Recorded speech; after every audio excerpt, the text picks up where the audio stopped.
Well, quite a few important announcements have come in from the RBI governor in an unscheduled address today. Remember, both the banks as well as borrowers were looking to the RBI for some relief measures as the second wave of COVID-19 has picked pace. We've also touched the 4 lakh mark when it comes to infections, and businesses as well as the economy are impacted nationwide. Now, one of the key important announcements today was for loan restructuring.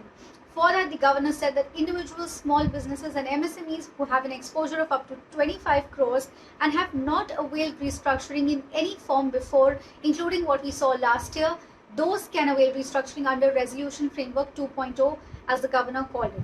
Now, these accounts must be standard as on 31st March. The restructuring must be invoked by 30th of September, and it should be implemented within 90 days after invocation. Now, for individual borrowers and small businesses who have already availed restructuring last year under the Resolution Framework 1.0, they have said that lending institutions are being permitted to use this window to modify such plans to the extent of increasing the moratorium period or extending the residual tenor by up to a total of 2 years. And also, lending institutions have been permitted a one-time review of working capital sanction limits for small businesses and MSMEs to support these small businesses and MSMEs. Clearly, the governor said that the system has enough liquidity. Once that has been addressed, we want to look at how to support the grassroots level.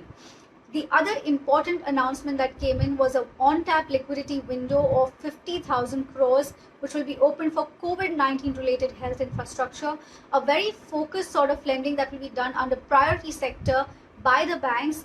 And the governor said that this will be for fresh lending support to a wide range of entities, including vaccine manufacturers, importers, anybody who manufactures and supplies oxygen, ventilators, and also COVID-19 related drugs. Not just that, even patients who are seeking treatment can avail these loan facilities, and the banks will be incentivized for this lending. They will be asked to create a COVID loan book, and banks can then park their excess liquidity with the RBI to the extent of their COVID loan book amount at a rate which is 25 basis points higher than the repo rate at this point in time. So that is the incentive that banks will get for creating that COVID loan book and extending money to healthcare facilities.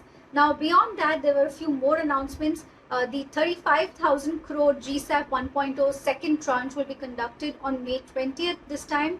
The governor also said that a special 3-year long-term repo operation of 10,000 crores will be conducted at repo rate for small finance banks, because they are also key in extending credit facilities to important parts of the society which are largely affected amidst the second wave.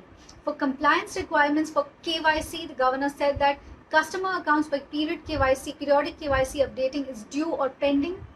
No punitive restriction on operations of a customer's account shall be imposed till 31st of December.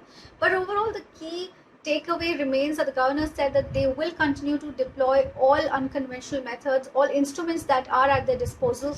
He said that the focus and the immediate objective is to save lives and restore livelihoods. So the idea will be that the governor as well as the RBI will keep revisiting these measures. They will keep looking at the evolving situation. So we can expect some more announcements coming in the next few days or months from the governor as the situation evolves.